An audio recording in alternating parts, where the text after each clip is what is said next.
বিভিন্ন পরীক্ষায় এরকম ফিগার দিয়ে জিজ্ঞাসা করে কটি ট্রায়াঙ্গেল আছে। দেখা যাক কটি ট্রায়াঙ্গেল আছে। দেখো এই একটা ট্রায়াঙ্গেল দেখতে পাচ্ছি, এই একটা ট্রায়াঙ্গেল, এই একটা ট্রায়াঙ্গেল, এই একটা ট্রায়াঙ্গেল। তাহলে ছোট ছোট 4টে ট্রায়াঙ্গেল আমরা দেখতে পাচ্ছি। এবার দেখো বড় ট্রায়াঙ্গেল যদি বলি, এটা কিন্তু আমরা দেখতে পাচ্ছি। দেখো এই একটা ট্রায়াঙ্গেল, তার উল্টো পারে এদিকেও কিন্তু আরেকটা এরকম ট্রায়াঙ্গেল রয়েছে। তাহলে আরো দুটো অ্যাড করলাম। উল্টো কর্ণ বরাবর দেখো এই একটা ট্রায়াঙ্গেল আছে না, দেখো এই একটা ট্রায়াঙ্গেল, এবং তার উল্টো পারে আরো একটা এরকম ট্রায়াঙ্গেল আছে। তাহলে আরো দুটো আমি ট্রায়াঙ্গেল অ্যাড করলাম। তাহলে মোট কটা ট্রায়াঙ্গেল পেলাম? 8টা ট্রায়াঙ্গেল পেলাম। কিন্তু পরীক্ষায় এরকম ভাবে কাউন্ট করতে গেলে অনেকটা সময় লাগবে। কিভাবে করব? আমরা ফাঁকা ঘরগুলোতে নাম্বার লিখে নেব এরকম ভাবে, 1 2 3 4। 4টে আছে, 4-এর সঙ্গে 2 গুণ করে দিয়ে বলবো যে 8টা ট্রায়াঙ্গেল আছে।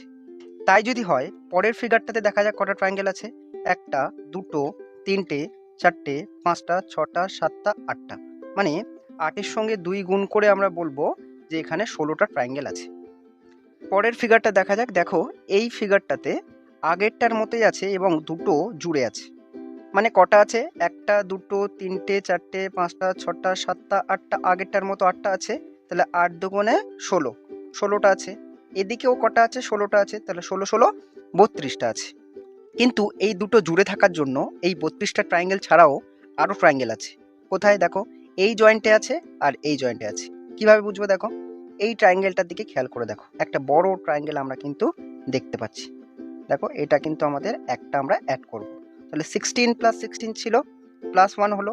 উল্টো পারে দেখো এখানেও কিন্তু একটা বড় ট্রায়াঙ্গেল আমরা দেখতে পাচ্ছি, এটাকেও কিন্তু কাউন্ট করতে হবে। তাহলে আরো একটা ট্রায়াঙ্গেল আমরা অ্যাড করলাম। তাহলে টোটাল 16 16 32 33 34। তাহলে এই ফিগার থেকে টোটাল 34 ট্রায়াঙ্গেল আমরা পেলাম। আশা করছি পরীক্ষায় আর ভুল হবে না। ভিডিওটা ভালো লাগলে অবশ্যই লাইক এবং শেয়ার করে দিও। ভিডিওটা দেখার জন্য অনেক অনেক ধন্যবাদ।